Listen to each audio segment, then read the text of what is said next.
Bonjour à tous, soyez les bienvenus dans votre rendez-vous de l'été. Aujourd'hui, nous sommes à Vannes pour les fêtes historiques.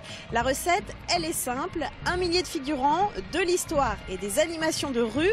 Chaque année, ce sont des dizaines de milliers de spectateurs qui sont attendus ici. Et cette année, c'est la 30e édition. On en parle tout de suite avec Jean-Philippe Breton. Il est programmateur et directeur artistique des fêtes historiques.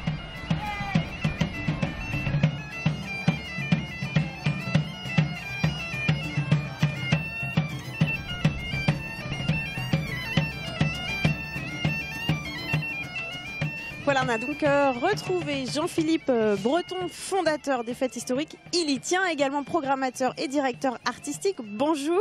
Bonjour. Alors cette année, c'est Jean de Montfort qui est mis à l'honneur pour ces fêtes historiques, pour cette 30e édition. Qui est ce personnage ? C'est un personnage assez spécial que j'aime beaucoup.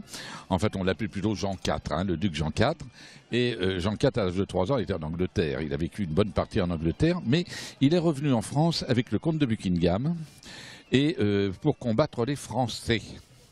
Et là, il a battu d'ailleurs Olivier de Clisson, qui était propriétaire d'une partie de la Bretagne, il faut bien le reconnaître, qui était riche. Et on a eu à Vannes quelque chose de merveilleux. Il a créé le château de l'Hermine, et en même temps, il est resté très longtemps à Vannes. Et comme il est resté très longtemps, il a créé beaucoup de choses. Et il y a eu le fameux combat des 5, non pas le combat des 30, c'est encore autre chose qui a participé, mais le combat des 5, où on a foutu la pâtée aux Anglais. Et il a chassé les Anglais. Il leur a dit, rentrez donc chez vous actuellement. Voilà, vous serez beaucoup bien là-bas, beaucoup mieux. Et aux grandes dames d'ailleurs des commerçants vannetais qui ont vu la manne partir. Donc duc de 1365 à 1399. Voilà. C'est donc cette histoire, il faut toujours une histoire pour faire venir ce millier de figurants ici. Vous vous appuyez toujours sur l'histoire réelle. Très important, sur l'histoire réelle. En fait, comme je le dis souvent, les fêtes historiques sont quoi ? Ce sont des bandes dessinées à chaque fois, bandes dessinées vivantes, où on apprend l'histoire de Vannes et l'histoire de la Bretagne. Parce que quand on a fait Anne de Bretagne, il y avait Vannes, mais on a parlé un petit peu de tout ce qui se passait. Bon, là c'est pareil, on apprend l'histoire de Jean IV, mais il s'est passé beaucoup de choses avec lui en Bretagne. Parce qu'il s'est réconcilié avec Olivier de Clisson, et puis après, il s'est réconcilié, et puis après il a défendu les Français. Vous voyez, parce qu'à cette époque-là, c'est un peu comme maintenant d'ailleurs. Du coup, vous appuyez sur des professionnels, alors je pense aux historiens, mais aussi à des costumiers professionnels pour que tout cela ait l'air vrai. Oui, alors c'est merveilleux parce qu'il y a à peu près une centaine de figurants qui ont fait leurs costumes. Alors ça les embête un petit peu parce que chaque année je change de période. C'était Anne de Bretagne l'année dernière, on a fait les Vénètes, on a fait les Romains, on a fait Napoléon III. Je reprends toujours des étapes importantes dans la vie de la cité. Donc ces costumes qui sont réels, et puis vous allez toujours chercher l'anachronisme, le détail chez ces figurants, mais qui se doivent de respecter les règles jusqu'au bout. Oui, alors là, nous sommes la première journée, ils vont y avoir droit à un gros sermon ce soir, parce que j'ai rien dit, mais j'ai aperçu des lunettes. Alors ça, à la rigueur, je fais attention, mais je peux tolérer certaines choses, mais j'ai aperçu des appareils photo. Et là, ça me va pas. Alors là, ils vont se faire engueuler. Excusez-moi l'expression, mais c'est vrai, ils vont se faire engueuler. C'est important quand même. Les costumes nous viennent de Louis XII.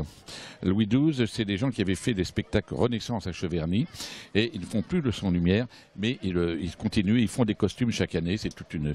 Et gentiment, ce sont des amis. À l'époque où j'étais président de la Confédération européenne, eh bien, j'aurais rendu service, et eux me rendent service en me louant à très peu cher 500 costumes. Un mot sur ce millier de figurants. Il y a des Bretons, mais il y a aussi des étrangers. C'est qui ces gens qui viennent se déguiser spontanément et qui ouh là là là là, ne répétez surtout pas ça. Ils viennent se costumer. Se costumer, pardon. Voilà. Bon, allez, on vous en veut pas quand même.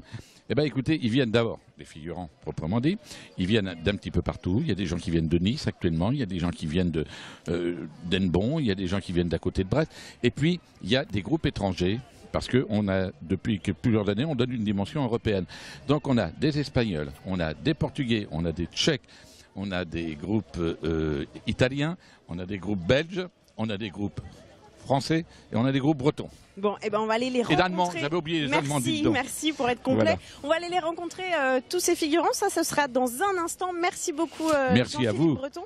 Mais pour l'heure, c'est l'heure du Tout Image de la rédaction.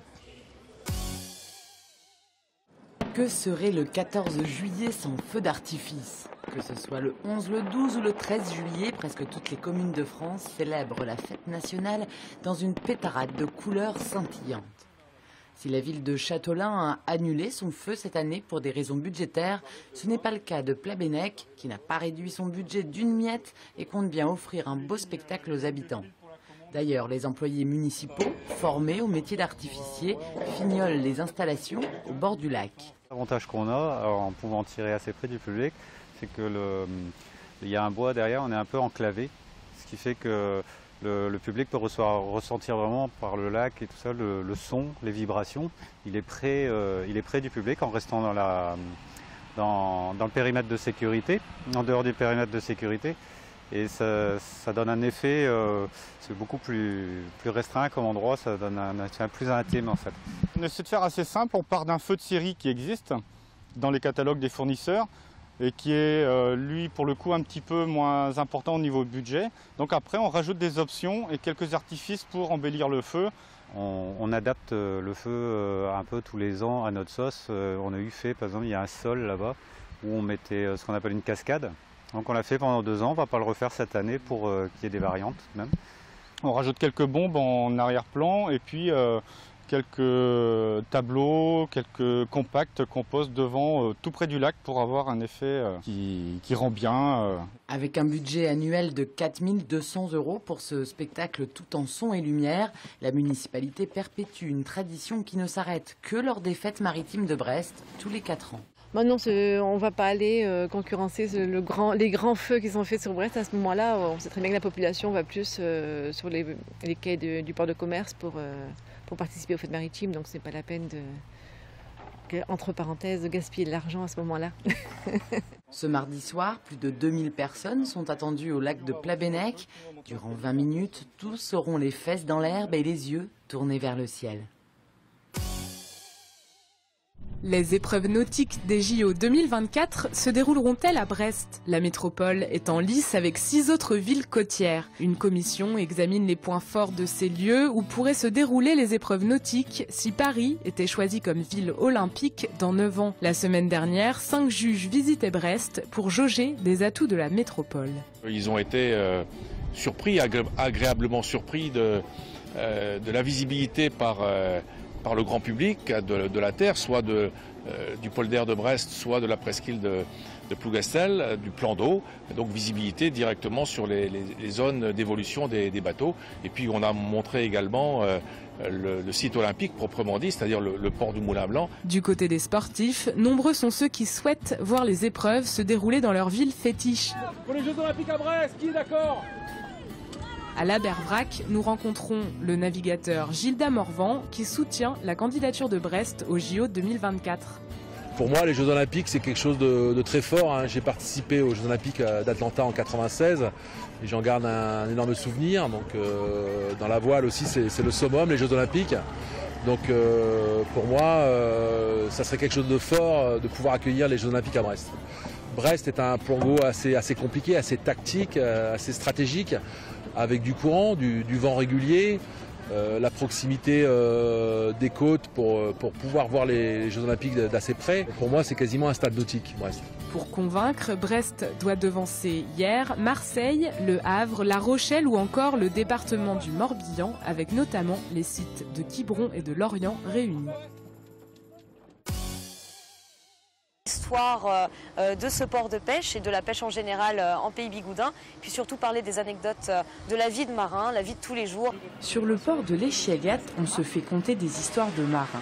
Léodré n'est pas guide touristique, ou pas tout à fait, c'est une gritteur, une guide bénévole, non professionnelle qui a choisi de faire découvrir son patrimoine. Un concept venu des États-Unis qui a séduit l'Office du tourisme de Pont-l'Abbé. Le principe du gritter, c'est que c'est d'abord la rencontre, en fait. On dit l'ambassadeur de territoire aussi, et en breton on dit des guémériennes. Donc c'est vraiment des gens qui accueillent. Et on n'est pas du tout sur... on va pas creuser l'histoire avec ces personnes-là. Au contraire, on va découvrir des petits endroits. Donc on n'est pas du tout sur des choses historiques, on est sur l'histoire personnelle. Mon père nous téléphonait des fois de Newlyn. Cette fille et petite-fille de marin-pêcheur a choisi de faire connaître l'univers de la pêche aux touristes curieux de découvrir un patrimoine d'une manière originale. Une visite sans date ni figure historique, mais pleine d'anecdotes familiales et de souvenirs de petites filles. Imaginez 10 mètres de creux, mais vous étiez en pleine pêche, d'un coup la tempête vous a surpris, et ben vous êtes comme ça dans le bateau, il faut s'accrocher à ce qu'on peut. Du coup, c'était les tout premiers et c'est super que ça soit une famille parce que voilà, c'est sympa aussi de montrer aux enfants qu'est-ce qu'il y a à voir ici, les bateaux, voilà, les goélands, les marins. Même si ils vont pas tout entendre sur l'histoire, ce qu'ils retiennent, c'est que les marins, ils vont pêcher le poisson, ils peuvent croiser des dauphins, ce genre de choses. Ben, ça les marque mine de rien. Chaque griteur propose une visite en fonction de ce qu'il aime faire découvrir de son territoire. Les touristes n'ont plus qu'à choisir en fonction des thèmes proposés et des disponibilités des bénévoles. C'est quand même plus sympa qu'un guide classique où on est un petit peu trimballé partout. Là, c'est vraiment quelque chose de... Elle raconte des anecdotes sur sa famille, elle raconte des choses qui sont plus personnelles en fait qu'un guide. Que l'on soit touriste ou nouvel arrivant, il suffit de s'inscrire à l'office de tourisme de Pont-l'Abbé et les belles rencontres sont assurées.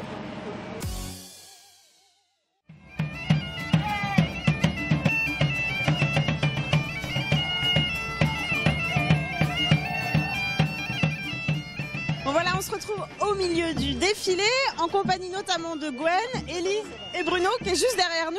Alors, vous faites partie des fêtes historiques depuis 3-4 ans, les uns les autres. Pourquoi vous venez ? C'est un moment festif, on se retrouve entre amis, des gens qu'on n'a pas vus depuis 1 an. Donc, c'est l'occasion de les revoir et de passer un moment agréable. Et puis, il y a les costumes aussi. Moi, j'ai fait les fêtes pour faire plaisir à ma fille au départ. Donc, j'ai porté les costumes de la ville. Et après, j'ai pris plaisir à les faire moi-même. Et puis voilà. C'est le cas de celui-là, vous l'avez fait vous-même. Oui. C'est beaucoup de travail. Oui, c'est beaucoup de travail, ouais, on compte pas. Ouais. Vous aussi, Élise, votre costume qu'on voit là, vous l'avez fait vous-même. Racontez-moi comment vous faites, vous avez des consignes ? Alors on a effectivement des consignes au départ par rapport à l'époque choisie pour l'année en cours. On va chercher des patrons, le plus souvent sur internet ou dans le magasin. Et après on adapte en fonction de nos envies et de l'inspiration du moment. Voilà. Ça vous plaît après de les porter, vous vous sentez jolie dedans ? Oui, bien. Ça, c'est le public qui le dit. Ouais. Moi, je peux le dire, en tout cas, il n'y a pas de problème. Bruno, qui est juste derrière nous, auto-déclaré le baron de l'Argoate, voilà, si je ne me trompe pas. Il paraît que c'est difficile de convaincre les hommes de venir. Pourquoi vous êtes là, vous, alors ? Alors, c'est toujours la difficulté de faire déplacer les hommes. Donc j'invite à tous les hommes qui veulent participer dans une journée festive de venir parmi nous et c'est super agréable. Qu'est-ce qui est sympa justement ? Alors c'est l'ambiance, de se retrouver tous en costume et puis de se retrouver le soir parmi nous pour faire un petit peu la fête. On va vous laisser faire la fête, merci beaucoup, profitez bien, on vous laisse défiler tranquillement. Merci beaucoup.